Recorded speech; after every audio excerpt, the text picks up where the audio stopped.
10:15 de la mañana, escuchamos recién Solo Quiero Saber de Atemporal y te decíamos, el mundo está viviendo un momento de incertidumbre. La llegada de Donald Trump a la Casa Blanca, su segundo mandato luego del gobierno de Joe Biden, generó mucha incertidumbre a nivel sistémico en la escena internacional porque empezó a concretar o continuó con sus amenazas de aranceles no solo a competidores como puede ser China, sino también aliados comerciales. Amenazó con aranceles a México y a Canadá, luego los prorrogó por un mes, intentando sacar concesiones fundamentalmente de seguridad en la frontera tanto sur como norte de los Estados Unidos, y ahora también le pone aranceles al aluminio y al acero, lo que le pega a la Argentina, y también está evaluando la posibilidad de poner aranceles recíprocos a los países que tienen aranceles con respecto a productos y bienes y servicios de los Estados Unidos. Bueno, en ese contexto en el cual el sistema internacional está en ebullición, eso también sin dudas pega en los mercados financieros. Vimos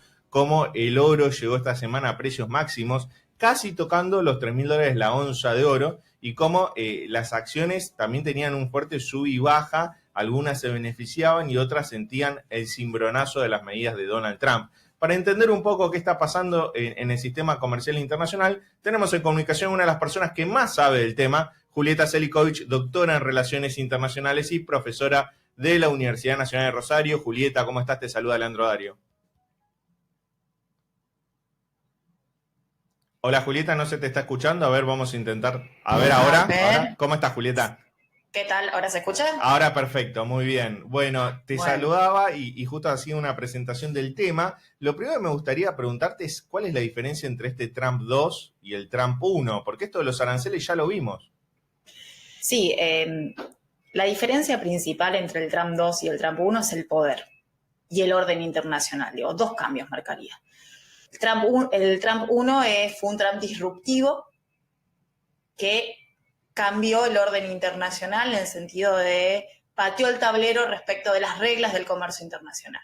Pero era un Trump que tenía poca experiencia, era un Trump que estaba circunscripto a los tradicionales checks and balances del sistema norteamericano. Hubo cosas que Trump quiso hacer que no pudo. Trump 2 llega con un incremento en la capacidad del poder ejecutivo, con un saber hacer distinto.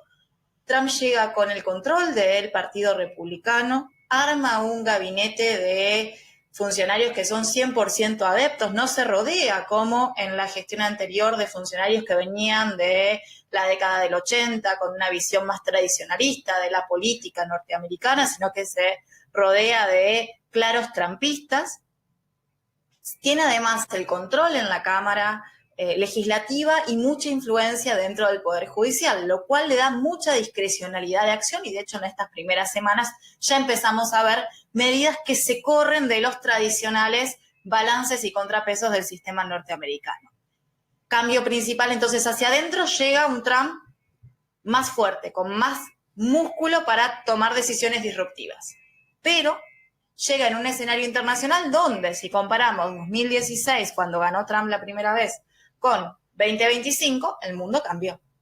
El mundo cambió por ese velo de ingenuidad que existía respecto de las dinámicas de la globalización.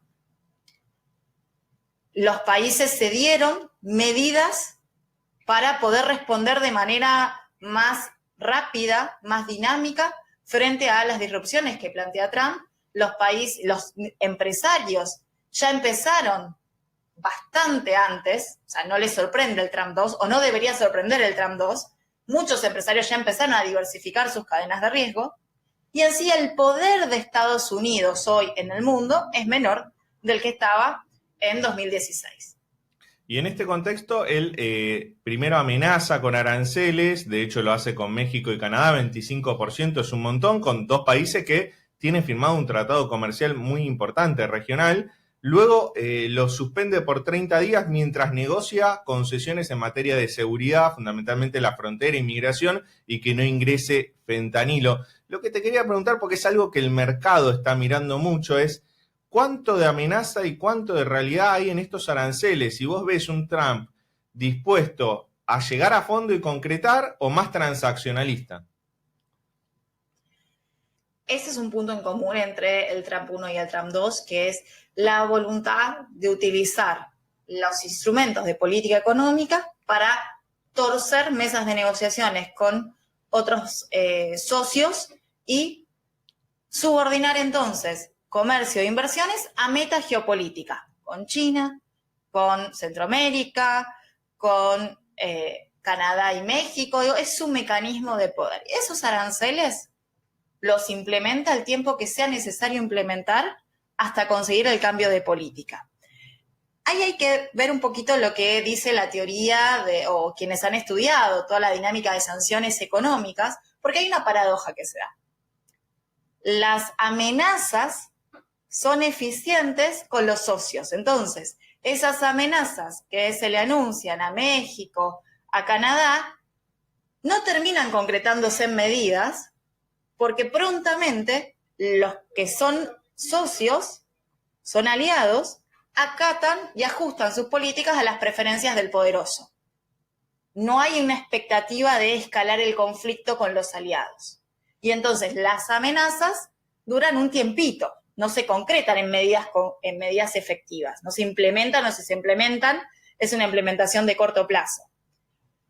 Es distinto la dinámica que se da con los adversarios, donde sí es probable que el conflicto escale. Y fíjense cómo con China las medidas que se anuncian son mucho más quirúrgicas, limitadas. ¿Se está perdiendo un poco la conexión? Sí, a veces se te corta un poquito, pero te estábamos escuchando bien lo de bien. China, sí. Decíamos, con China, como su principal adversario, las medidas son más acotadas, más limitadas en volumen y en el alcance que tiene. Y nos muestra las distintas formas de llevar adelante esta diplomacia económica que es transaccional. Siempre busca algo a cambio de la medida y la medida no es un fin en sí mismo. Los aranceles recíprocos que se anuncian como última probable nueva imposición de instrumentos requieren un desafío adicional, porque ahí hay un volumen técnico de aranceles que tendría que manejar la aduana norteamericana que supera sus capacidades existentes. Y entonces ahí empieza a aparecer cuál es la credibilidad. Mientras que hablamos que los aranceles al acero y aluminio son completamente creíbles, son factibles de llevar adelante. Esto de los aranceles recíprocos, que sería replicar los aranceles que cada país le implementa a Estados Unidos y por lo tanto tener 200 esquemas de aranceles distintos para, simplifiquemos, 10.000 productos por 200 países. Una sofisticación en la aduana que hoy el sistema norteamericano no tiene. Y esto lo están diciendo los abogados especializados en derecho aduanero norteamericano. Julieta, recién mencionabas el tema del acero que repercutió esta semana con Argentina. De hecho, Trump también habló un poco de Argentina en uno de los discursos que dio junto con Elon Musk, ¿no? Tratando de mostrar ahí poder. Uno ve la situación con Canadá y México, que son aliados, incluso con China, que si bien es entre muchas comillas, un enemigo comercial, es un país con muchísima espalda y también mucho mercado en Oriente como para poder sostenerse. Uno no ve la misma situación en Argentina. En esta dinámica, Argentina sí que no tiene, o cómo ves vos, si tiene o no poder para poder enfrentar, o va a tener que acatar todo, también teniendo en cuenta que hay ahí acuerdos con el FMI para seguir sosteniendo y que Argentina apunta a que Trump le guiñe un ojo en ese contexto también. La situación es muy similar a lo que pasó durante la administración Macri. O sea, Trump ya en su primer gobierno implementó aranceles al acero y al aluminio y fue negociando con Corea del Sur, fue negociando con México. En el caso de Argentina también se sentó a negociar con Macri. Con Macri en ese momento se había negociado un tope máximo, una restricción sobre las exportaciones, de alguna manera, un tope máximo de exportaciones que Argentina se comprometía a enviar a Estados Unidos. Y eso es una cuota de poder. En el escenario actual, ¿qué es lo que tiene Argentina que le puede interesar a Estados Unidos? Y es uno de los rubros de exportaciones que más ha crecido en el último año, es el carbonato de litio. La disputa por los minerales críticos sigue en el escenario internacional Y entonces hay que pensar qué es lo que Trump le podría pedir a Argentina. ¿Qué es lo que Argentina puede pedir a cambio de eso? Nada, porque lo que hace la estrategia de Trump es patear la mesa. Trump, a través de esta estrategia que ya replicó en la primera administración, lo que hace es generarte una estrategia de debilidad. El país se sienta a negociar no con el status quo, no con la situación actual, sino que se sienta a negociar en desventaja. Vos ahora tenés que pelear para volver a la situación anterior que el actor hegemónico tuvo la discrecionalidad y la capacidad de hacer que ya no esté disponible. Trump tiene el poder de modificar el status quo. Y sobre ese poder monta su estrategia. Argentina y todos los países que hay en una situación de debilidad frente a eso. Y tenés que ceder cosas que quizás inicialmente no estabas dispuesto a ceder para mantener esa estructura. De todos modos, lo que hubo es un proceso de diversificación de las estrategias de exportaciones y Argentina no es tan vulnerable como lo fue en el año 2018 cuando estuvieron la primera implementación de los aranceles al acero y al aluminio. Y Julieta, en este contexto vos decís Trump patea la mesa, ¿cómo describirías al mundo, al orden internacional, mucho más incierto, mucho más volátil, con mucho más riesgo geopolítico que todos los empresarios empiezan a intentar medir y calcular? ¿En qué mundo estamos entrando con Trump? Pero también tenés el conflicto Ucrania-Rusia, tenés una Europa débil, bueno, China compitiendo estratégicamente con Estados Unidos. ¿Cómo ves el mundo? Bueno, nosotros publicamos junto a Fundar el año pasado, a fin de año, un documento donde ya veníamos trabajando esto. Nosotros hablamos de la reconfiguración de la globalización. Es un mundo que sigue teniendo altos niveles de interdependencia, pero esa interdependencia está asignada por el riesgo geopolítico. El riesgo geopolítico nace de una competencia de poder y nace de una extensión de qué entendemos por seguridad. La seguridad ahora incluye la seguridad económica y esa seguridad económica está asociada a quién me vende qué cosa y cuánto dependo de esa cosa. Ese contexto lleva a fragmentar flujos de comercio e inversiones, implica que hay que cambiar la manera de hacer negocios y hay que cambiar la manera de pensar el desarrollo y hay que cambiar la manera de pensar las estrategias de inserción internacional. Es un mundo donde los sectores, como mencionábamos, de minerales críticos, tecnológicos, marcan un nudo importante de poder. Es un mundo donde la alineación geopolítica pesa. Es un mundo donde tener múltiples anclajes, esto es diversificar tus espacios de pertenencia, te da mayor capacidad de resistir los embates. Es un mundo donde se acuerdan en la pandemia esa palabra, la resiliencia. Sí. Sí. Es un mundo donde esa palabra, aquellos países o aquellas empresas que hayan generado ese músculo de resiliencia pueden moverse mejor. Hay mayor nivel de incertidumbre, hay más riesgos. Está la cuestión logística, donde hay cuellos de botellas en los canales de distribución que están afectados por ejemplo, es más probable que haya un conflicto militar y eso te interrumpa una ruta marítima. Entonces tenés que estar siempre pensando, siempre teniendo un plan B. ¿Y qué oportunidades ves en ese contexto, en ese mundo, para empresarios argentinos o empresas argentinas? Pienso, hay algunas internacionalizadas, que no son muchas, pero hay otras que dependen del mercado doméstico. Bien, ahí tenemos dos elementos o tres para tener en cuenta.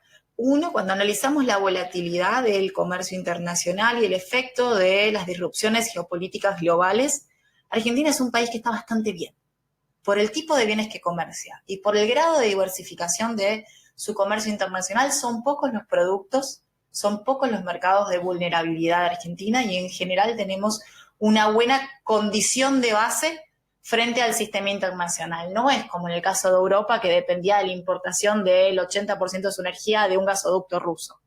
No tenemos esos núcleos de vulnerabilidad. Tenemos una estructura bastante diversificada en términos de mercados y comercios. Tenemos el comercio de la región de América Latina, que fue menos volátil, y el comercio sur-sur en general fue menos volátil frente a los shocks que el comercio norte-sur. Entonces ahí hay un punto. Nuestras pymes suelen exportar ese mercado, están menos expuestas. Tenemos, sí, el componente de una ventana de oportunidad de posicionar ahora a la Argentina como un actor con mayor peso en algunos industrias o minerales críticos, es una industria con potencialidad para apalancar y obtener un mejor posicionamiento internacional, también en algunos sectores vinculados a la diversificación de mercados. Pero eso requiere músculo atento, requiere claridad en el horizonte, que es algo que no suele caracterizar a nuestro escenario internacional. ¿Cuál es el punto débil? La debilidad financiera de la Argentina.